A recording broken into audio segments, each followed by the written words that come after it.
Je ne veux pas de problème avec le gouvernement. C'est la phrase que j'entends le plus souvent quand je parle de stablecoin à un dirigeant. Et c'est une excellente phrase parce qu'elle est responsable. Le problème, ce n'est pas le risque réglementaire. Le problème, c'est qu'on en parle mal. Soit on vous dit que c'est le Far West, soit on vous dit que rien n'est permis. Les deux sont faux.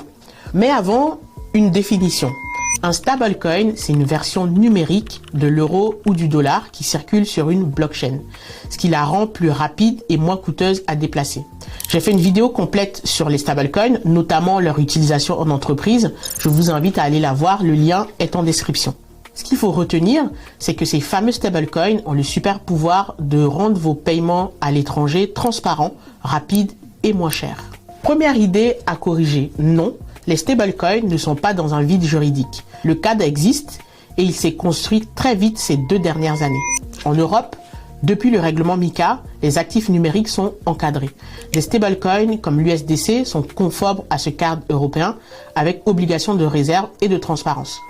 Aux États-Unis, une loi dédiée aux stablecoins, le Genius Act, est entrée en vigueur en 2025 et depuis, les institutions les plus classiques s'y engouffrent.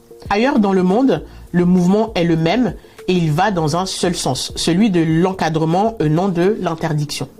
Dubaï et Abu Dhabi régulent les stablecoins depuis 2024 via des autorités dédiées comme le VARA ou la Banque centrale émirati. À Singapour, il existe un cadre dédié depuis 2023 et Hong Kong a voté sa loi sur les stablecoins en 2025 avec les premières licences attendues pour cette année.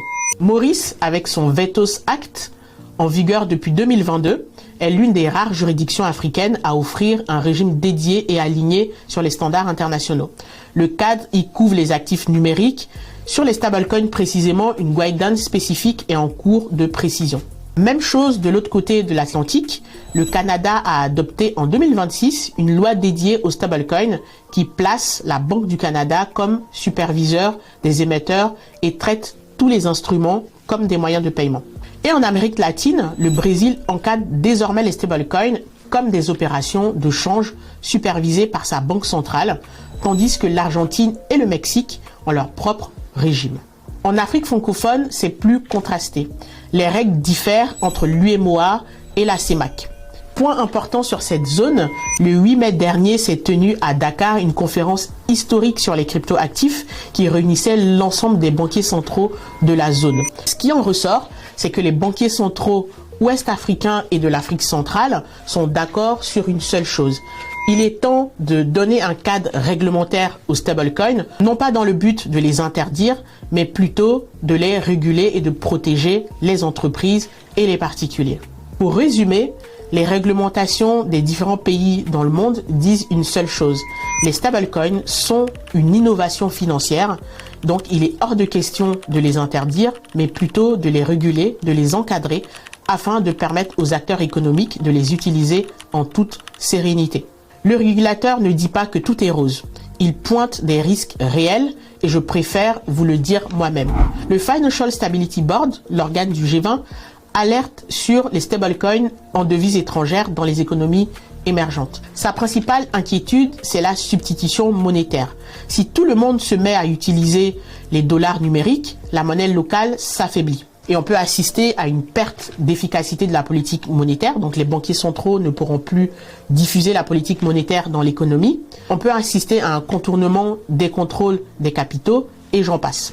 Ce sont des risques sérieux, mais regardez bien à quel niveau ils se situent.